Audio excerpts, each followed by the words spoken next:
streamline the New York's bridge. Would you like to look The Marriott World Trade urban move Saudi national conspiracy theory? They could collapse. Hi everyone, I'm not dead.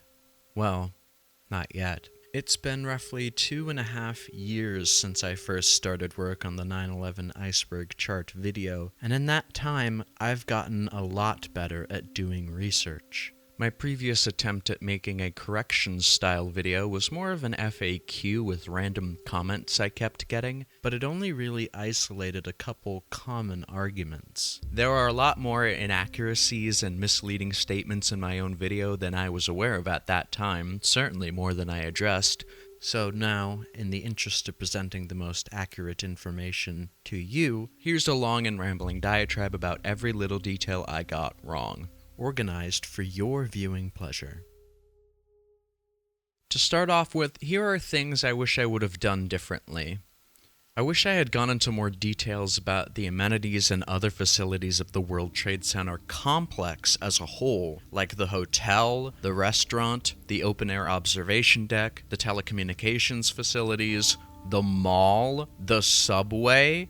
I wish I had gone into more detail about the actual planes themselves. I stated that they were Boeing 767 and 757s respectively, but I could have gotten a lot more specific. How large they were, how many passengers they could hold, how much fuel it could hold, the aviation number, all of that stuff.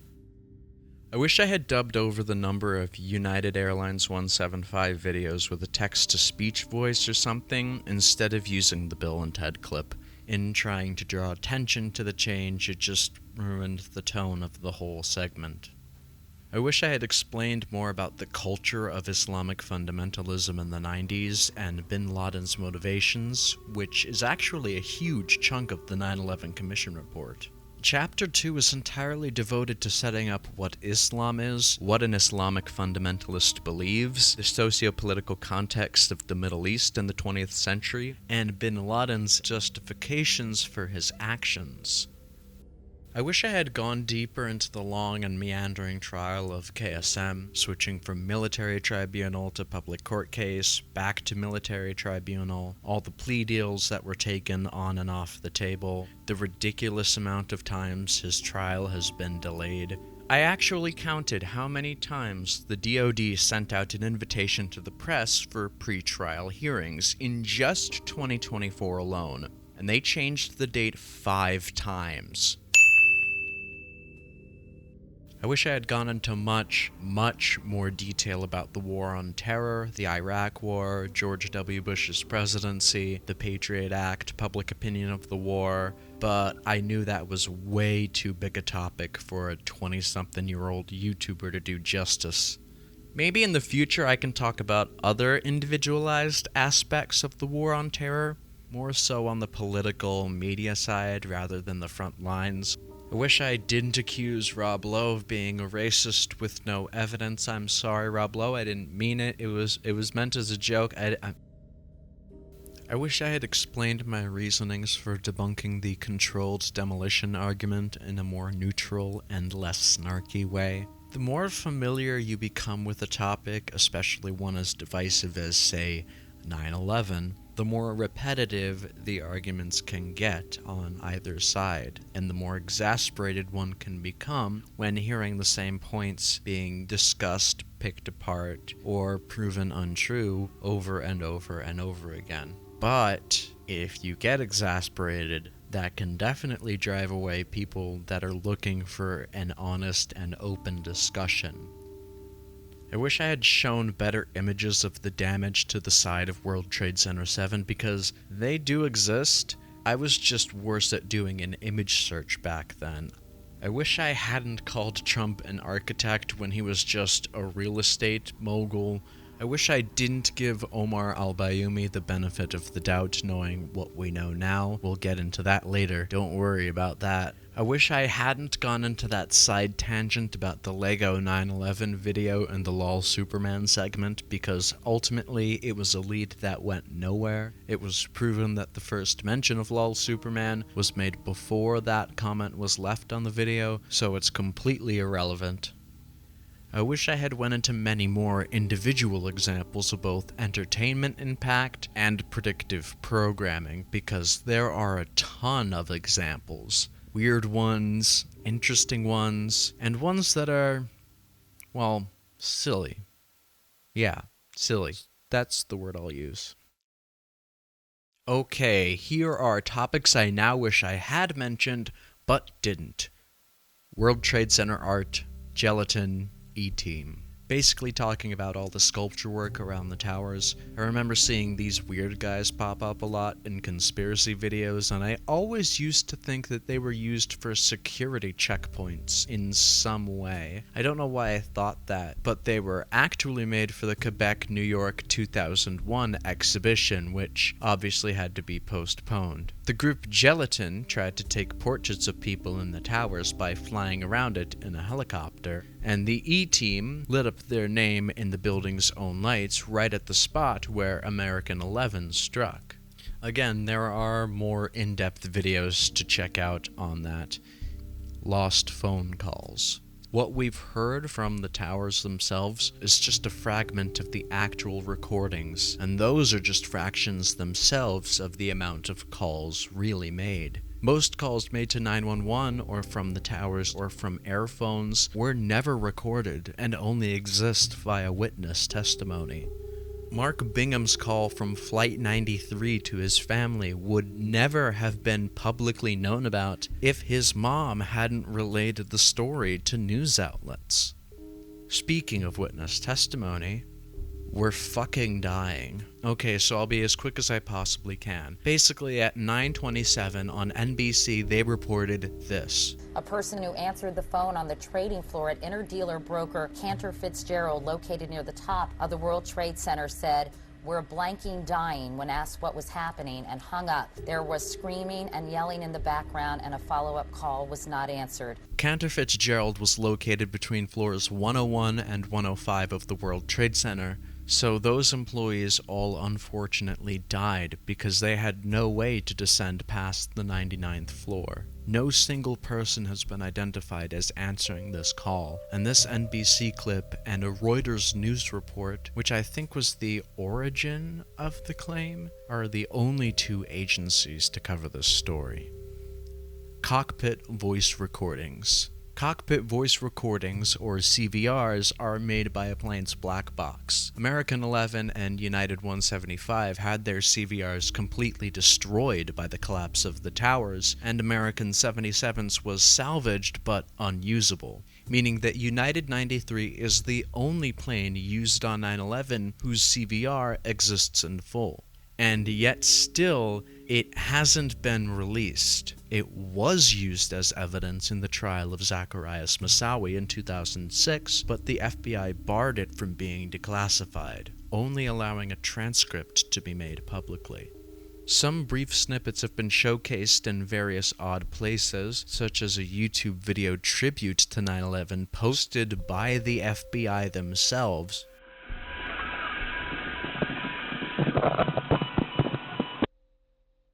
But in March of 2023, a user on Reddit named Bun39 posted the response they had been given by the FBI to a Freedom of Information Act request she submitted for the CVR tapes. The FBI said they had found about 81 minutes of audio relevant to the request, but could only release it in 30-minute increments made on CDs that would be shipped within 55 months. By the time the last disc will have been delivered to Bun39, it will be 2027. I don't even have to explain how ridiculous that is, right?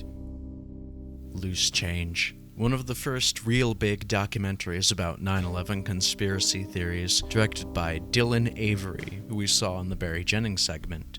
It was pretty influential for its time in the mid-2000s, but it has not aged well. It has 6 different edits, cuts, versions, whatever you want to call them, and I actually recommend you watch all of them, because it becomes pretty apparent what things are complete bullshit when he has to keep cutting them out of his films and changing the story. Marvin Bush connection. Marvin Bush is George W.'s brother. He's done a bunch of things, but between 1993 and 2000, he was on the board of directors for a company called Securicom. Also in 1993, the Port Authority made a deal with Securicom as part of their multi-million-dollar plan to improve security on the towers after the bombing. This meant anything from diagnostics to installation of security cameras to the rental of armored vehicles.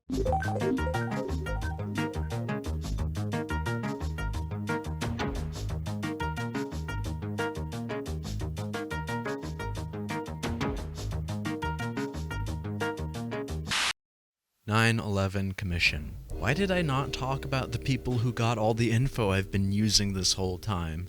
I really can't do it justice in a few seconds. First, read the commission yourself. Get your own opinions on it. Go to the library and get a copy. Read all of the notes. There are like 100 or so pages of notes. Read all of the notes. And then read Without Precedent by the co-chairman of the commission itself. That book explains all the behind the scenes, all the bullshit from the FAA and the executive branch that these guys had to put up with. It's very enlightening, and in my mind it destroys the idea of an official narrative, because how official can it be if the government was actively sabotaging its creation? Mr. Bush conditioned his cooperation on stipulations that range from the questionable to the ridiculous. Under the agreement, only certain members of the commission will be allowed to review classified documents from the White House, and their notes will be subject to administration review. Don't you think that the families deserve to have a transcript or to be able to see what you Adam, said? you asked me that question yesterday. Ramzi Yousef. I said in the original video during the KSM segment that we would come back to him later, and then I forgot. I'm sorry.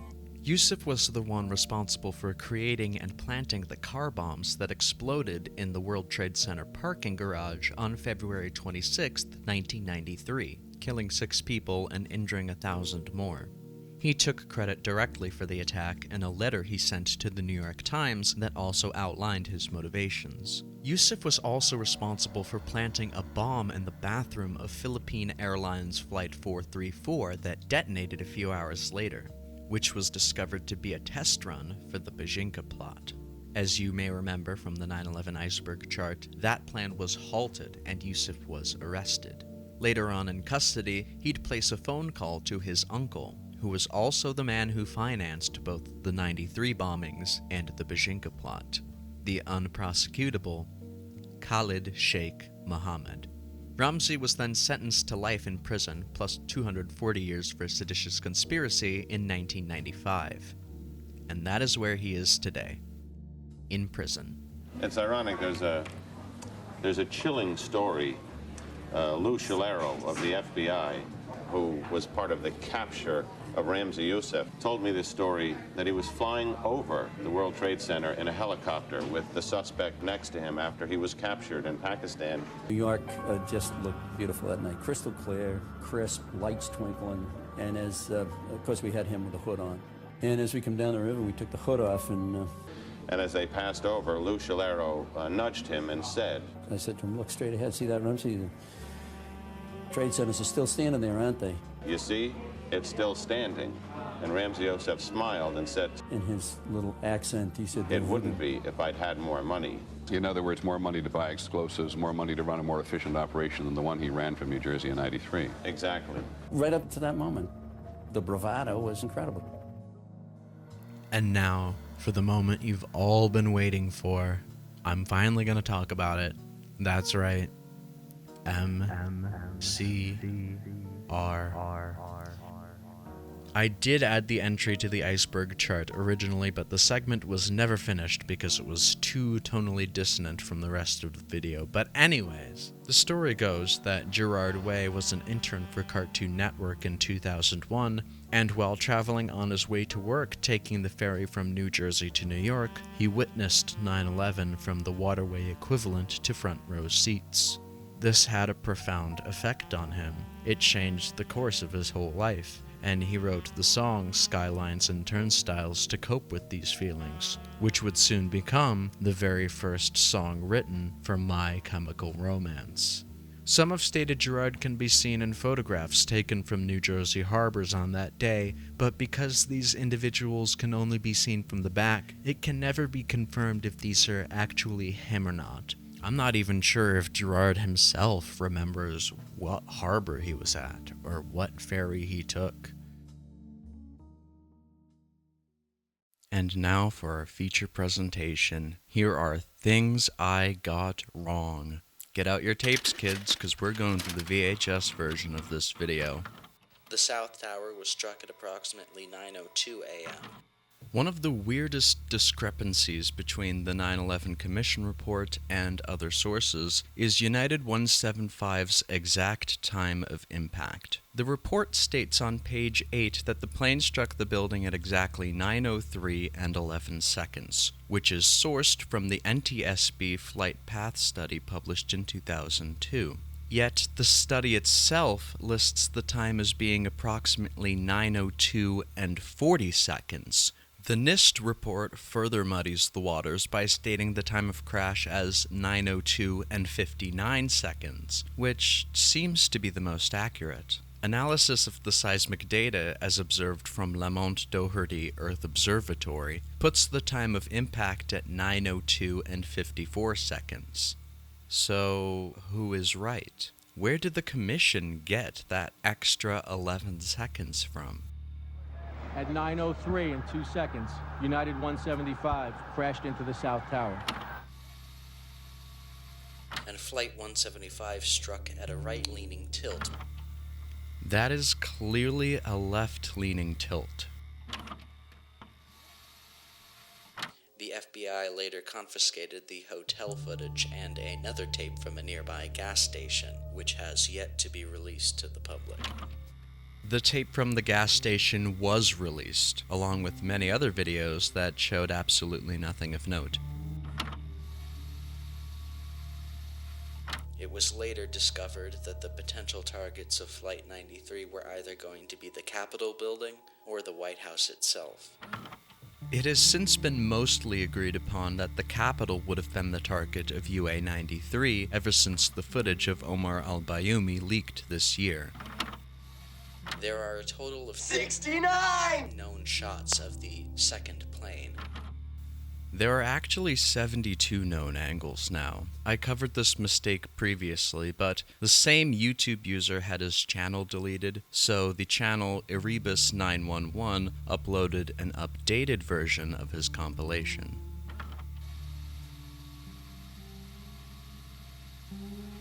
Where he declared a jihad against the United States for their invasion of Saudi Arabia. The US didn't literally invade Saudi Arabia. However, it did have a very strong military presence in the country by the time the Soviet-Afghan War was over. In response to Iraq's invasion of Kuwait, about 643,000 US troops were stationed in Saudi Arabia to protect the country once Operation Desert Shield commenced in 1991. And it was apparent that bin Laden was pissed at the growing Western presence in his country. This is a big crux of his justification for jihad, and he explains it in an important part of his 1997 interview with CNN. Tapes leaked to the press in November of 2001 showed bin Laden speaking in a way that implies he had foreknowledge of the attacks. The November 2001 tapes are disputed for their authenticity. Not in terms of it being fake, although there are people who believe that, but in the accuracy of the translation done by the State Department.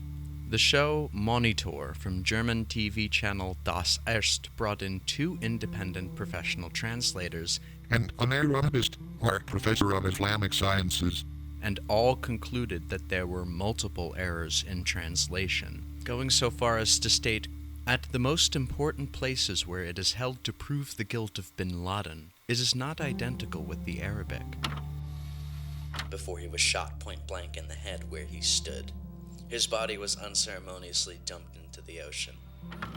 There was a ceremony done for bin Laden's burial at sea, which was only done because, according to US officials, no other country would accept his remains. Islamic culture usually requires the dead to be buried in the ground. However, in extraneous circumstances, such as the possibility of the corpse rotting on a ship before it reaches land, burial at sea is permitted.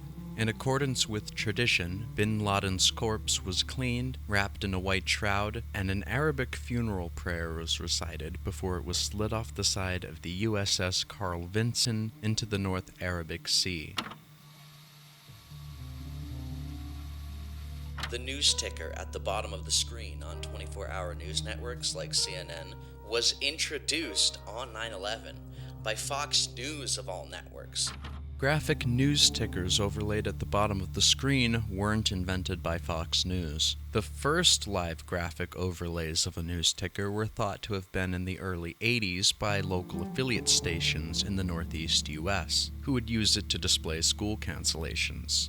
Other national cable channels such as CNBC, HLN, ESPN, CNN Financial, and probably some others, developed consistent graphic tickers of their own, though most stations continued to use them only on the off occasion. Having said that, on the morning of September 11th, Fox News was indeed the first national television news channel to introduce a graphic ticker overlay and have it be permanent. Theirs started at 10:49 a.m., barely 20 minutes after the collapse of the North Tower, with CNN following suit at 11:11 a.m. Okay, so Wikipedia states that MSNBC started their news ticker at approximately 2 p.m., and this is what I initially put in my script, but it's not true. In trying to find footage of it, I could not. Here's a clip taken at 5:20 p.m. when World Trade Center 7 collapsed, and as you can see, there's nothing at the bottom of the screen. No, wait, hold on, scratch that, because there is footage in the afternoon with a news ticker,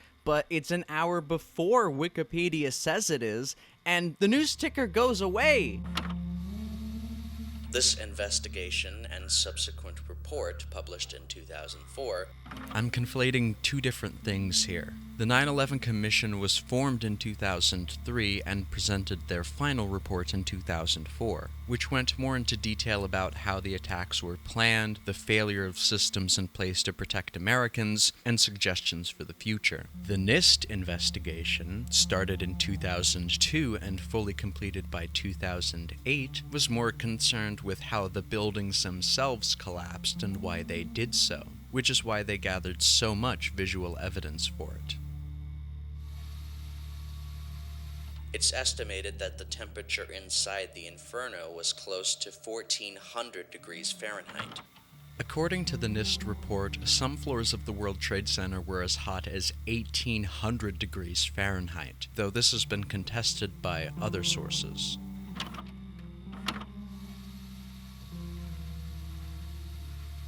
Henryk Siwiak. Editor's note, that is not how you pronounce his name. That is still not right. I'm not sure how it's supposed to be, but according to the comments, it's much closer to Henryk Siwiak. To George W. Bush. The Bush question was answered by himself in his private testimony before the commission. The president felt he should project strength and calm until he could better understand what was happening. And he went into slightly more detail both in a 60 Minutes television special from 2002 and in a documentary from 2011. I was trying to, obviously at that moment, I realized I was in a unique setting to receive a message that somebody had attacked us. And I was looking at these little children, and all of a sudden we're at war. I immediately focused on the children, and the contrast between the notion of an attack and the innocence of children clarified my job, and that's to protect people. A lot of people would be watching my reactions to this crisis, so I made the decision not to jump up immediately and leave the classroom. I didn't want to rattle the kids. I wanted to project a sense of calm.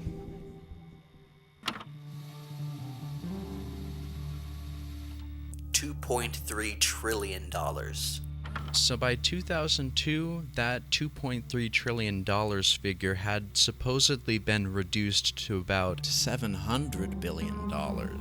Still a shockingly high amount of untracked funds, but less than half of what it was before.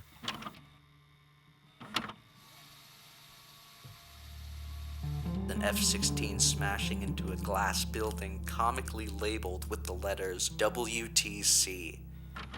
This building does exist in real life, and also has a twin. They are the World Trade Center buildings in Brussels, Belgium, and currently they are under renovation to be turned into gentrified touristy stuff. And closed caption TV footage. Yeah, there are no captions on that TV at all. Honestly, as someone who's such a big fan of the final cut, I'm surprised I got that wrong. On closed circuit TV.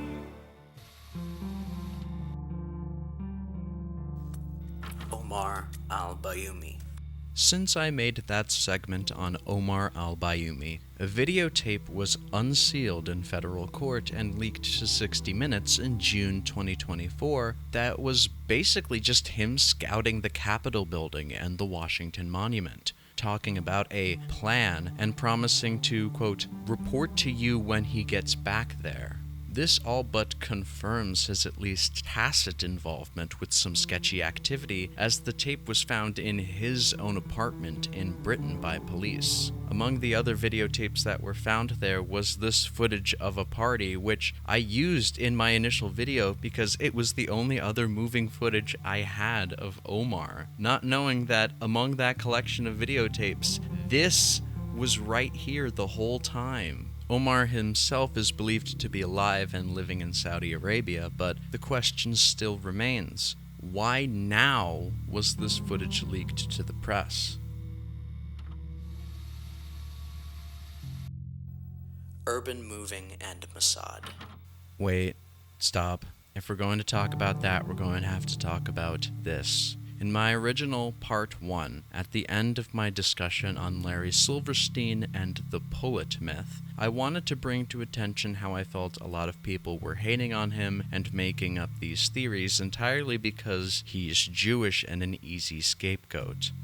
I phrased it as a joke. Also, does anybody else think that Larry Silverstein gets a lot of flack from the conspiracy theory crowd because he's Jewish? No, I'm not saying that that's good, okay? No.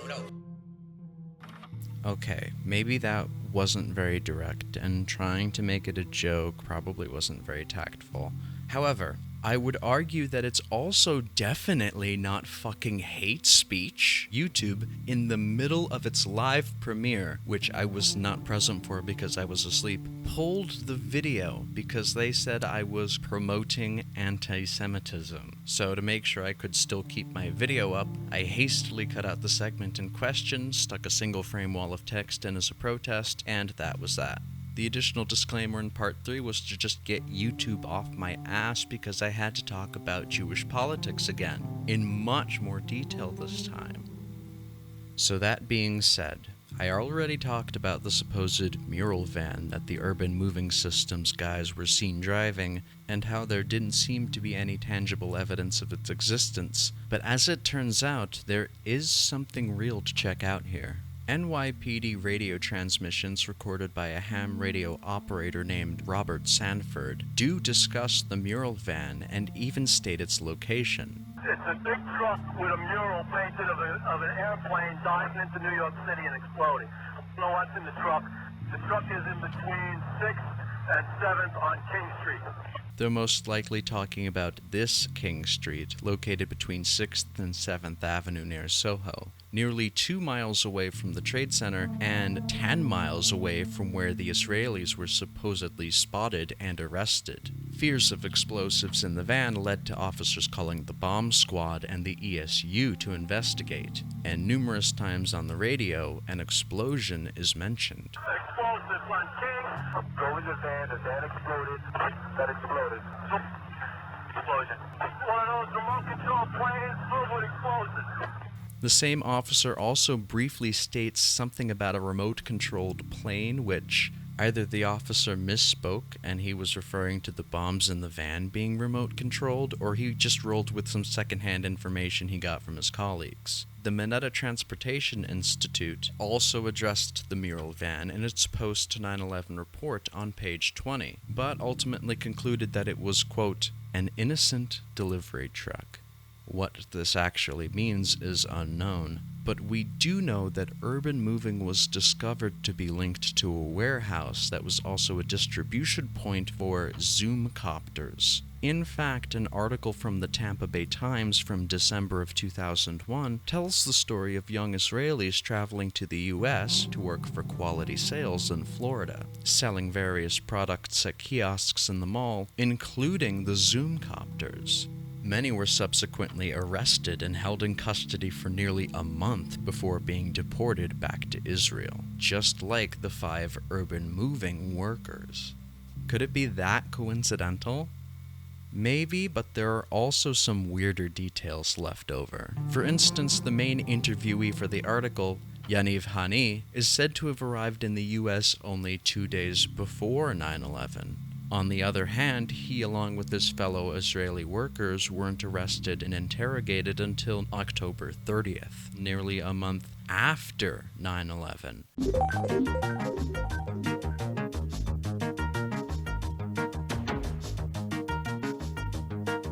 Mayor, do you know anything about the report about the possible explosives that were found in New Jersey? Yeah, I think the police commissioner was able to get information about that.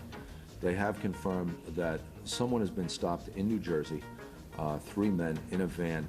However, there was no explosives in the van. All right, they're being held for questioning. Where in New Jersey? I can't say yet. Okay. Why were they stopped, and why do you think they're connected with this? We can't tell at this point. It's between the FBI and the Port Authority. We just got the confirmation by phone after I left the last briefing. Were they on the George Washington Bridge as they were heading to New Jersey? No, they weren't. Were they in the Meadowlands? It's my understanding, but we haven't confirmed that. Do we know why they were stopped? Not yet.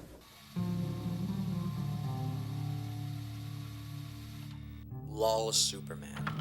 The LOL Superman subreddit was deleted in November of 2024.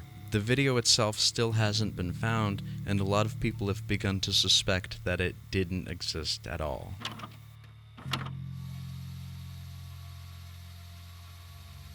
If this is supposed to imply that the CIA or whoever had bin Laden digitally de-aged, then clearly 9/11 truthers have never heard of hair dye or how it works.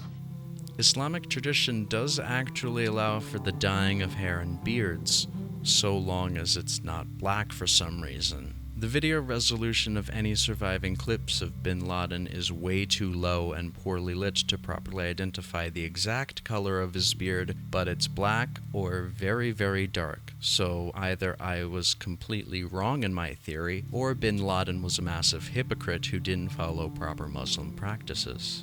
Considering he supposedly kept porn downloaded to his computer, at least according to the CIA, that wouldn't be too surprising.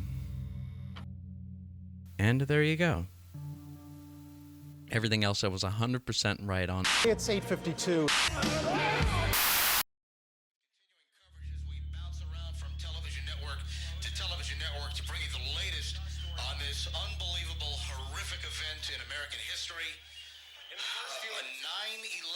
September 11th, 2001. At this point, you can't rule out a terrorist attack. You can't rule out terrorist suicide plane bombings or even a hijacking situation.